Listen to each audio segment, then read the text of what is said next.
Hi நண்பர்களே, இன்றைக்கி ஒரு யூஸ்ஃபுல்லான வீடியோ தான் பார்க்க போகிறோம். இந்த 2 பொருள் வச்சு எப்படி நம்ம கிச்சன் கவுண்டர் டாப் க்ளீன் பண்ணுறோம் அப்படின்றத பார்க்கலாம்.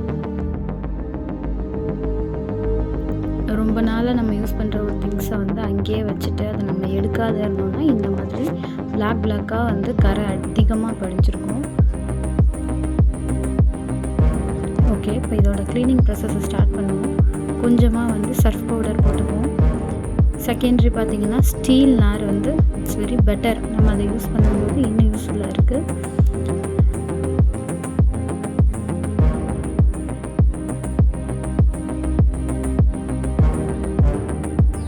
கொஞ்சமாக அதை ஊற வச்சுட்டு அங்கே நல்லா ஸ்டீல் நார் போட்டு தீர்த்தி க்ளீன் பண்ணும்போது பார்த்திங்கன்னா அந்த ஆயில் கரை, நெக்ஸ்ட்டு கொஞ்சம் இந்த பிளாக்காக இருக்கிற அந்த கரை, இது எல்லாமே கிளியர் ஆகிடுது. சூப்பராக இருக்குது.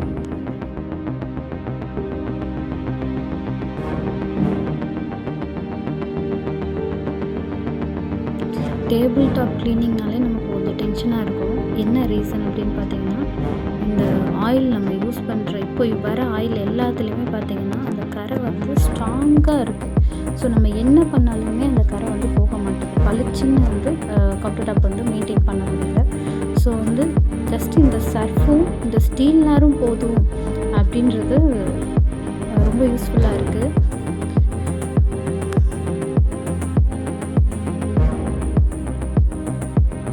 இந்த மெத்தட் ட்ரை பண்ணுறதுக்கு முன்னாடி ஒரு தடவை நான் ஆசிட் ஊற்றி ட்ரை பண்ணேன். ஸோ அதனால் என்ன ப்ராப்ளம் ஆச்சுன்னா வீடு ஃபுல்லாக போக, செகண்டரி பார்த்திங்கன்னா எந்த கரையும் போகலை. அதுவும் கம்ப்ளீட்டாக பார்த்திங்கன்னா ஆயில் கரைலாம் போகவே இல்லை. அப்படியே டார்க்காக இருந்துச்சு. ஸோ நெக்ஸ்ட்டு கொஞ்சம் நேரத்தில் பார்த்திங்கன்னா சரி கொஞ்சம் நேரம் ஆகட்டும், அந்த பொங்கினதுக்கு அப்புறமா நம்ம கிளியர் பண்ணிக்கலாம் அப்படின்னு சொல்லிட்டு வந்துட்டேன்.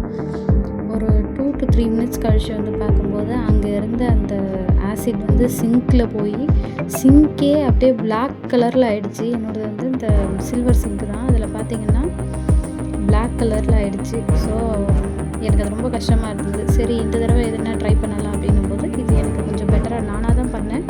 பட் இது எனக்கு ரொம்ப யூஸ்ஃபுல்லாக இருந்துச்சு. கண்டிப்பாக நீங்களும் ட்ரை பண்ணுங்கள். உங்களுக்கு இது ரொம்ப யூஸ்ஃபுல்லாக